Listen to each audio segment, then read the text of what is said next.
Hi, my name is Laura Langevin, and I'm a mother of two. I'm from Bradford, Ontario. I co-own a company called Echoes in the Attic with my business partner, Vicky Gerke. And we upcycle excess textiles. We take them off the path to landfill and upcycle them into beautiful Canadian eco bags. We've diverted 100 tons from landfill. In 2003, I was diagnosed with breast cancer. Instead of watching all my hair fall out, I cut it all off at the root, and I made little tiny braids with my daughter, and then we sewed them to a bandana. So I wore it on my head this way with the braids hanging down, then another one like this. So essentially I looked like a biker chick. Nobody looked at me with that, oh, that poor dear, she's going through that, she's fighting the fight kind of thing. So it was, to me, it was a very desperate act of recycling. I could not throw out my own hair. And it made me look at all the different things that we just cavalierly toss without even thinking. Because chemo puts you in a place of becoming a very good listener, your world gets very small. I became a good listener to cues. And I started asking questions like, what am I on this journey for? So I stood bald in front of the mirror at 42 and just said, why is this happening? Not why me, but why is this happening? So I got some cues that were so loud and hit me over the head.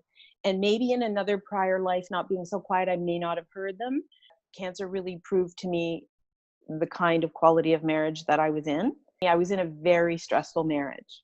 And I was married to a workaholic who didn't really notice us. And in this day and age, you're just pulled in so many directions. He was on his own journey of trying to be successful. And it was just so profound to me that I managed to get away with still being alive, to parent my children, to do what I wanted to do, to start this company. And as a designer, I was watching a lot of small pieces go into the landfill. Why can't we think of something to do with it? That was 14 years ago. And we are now at 100 tons of excess textiles that we have kept off the path to landfill all these years later.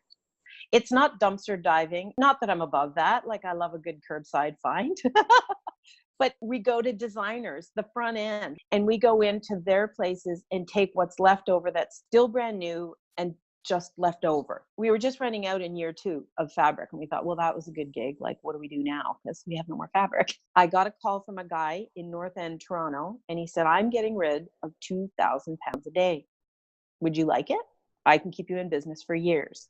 He's the guy who opened that world to me of, there's all kinds of places that have all kinds of leftovers, designers and really high-end stuff that you can get your hands on. And he was the main one. I mean, we were diverting so much fabric from him. We were there all the time, picking up and taking and upcycling and then going back. And so we had a great friendship. And next thing you know, 4 years ago, we got married. It was just too, so I married my fabric man. I shored up my pipeline. And then my son, he's now in school for music and he writes beautiful songs. But at the time, he didn't have that outlet. He would come up with these little ad one-liners for me. So his best slogan for our company was Echoes in the Attic. One lady's trash is another lady's purse.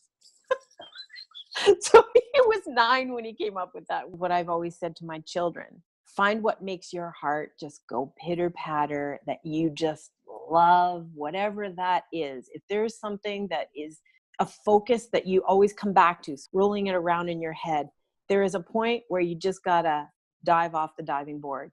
And if you have these ideas and they make you truly happy, then they can be the thing that makes your life the thing that you get up for every day and are happy to go at hard because you love it.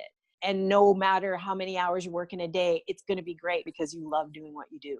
Find what makes you happy and see if you can make a living at doing that. The best we can do is just do something, whatever it is. Mm-hmm. So if you take your own paper bag, that's how you buy your vegetables from now on, instead of, taking their plastic bags.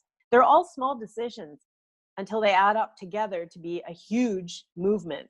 Just get up the hill step by step. That's what it takes. You just put your head down, get up the hill, and then look back and go, man, that was a huge hill.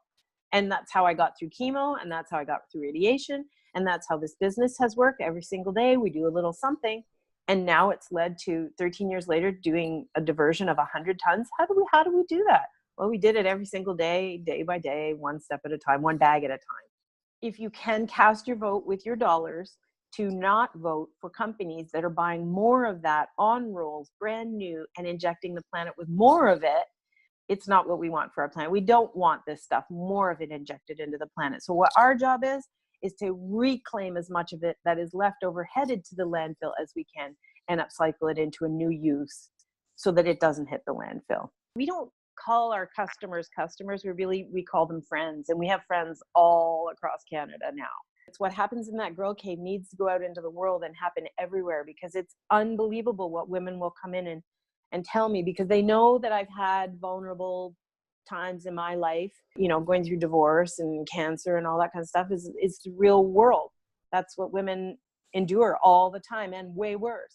It's unbelievable, that beautiful thing that is the way women talk to each other, where there's no judgment, and it's just this lovely space where we're surrounded by these bags, and it's this thing we do, but it's so much more than that. I'm telling you, in the Girl Cave, there's a magic in there. Everyone for me is a vessel that I can send out a good positive message. So every bag comes with a little note from us.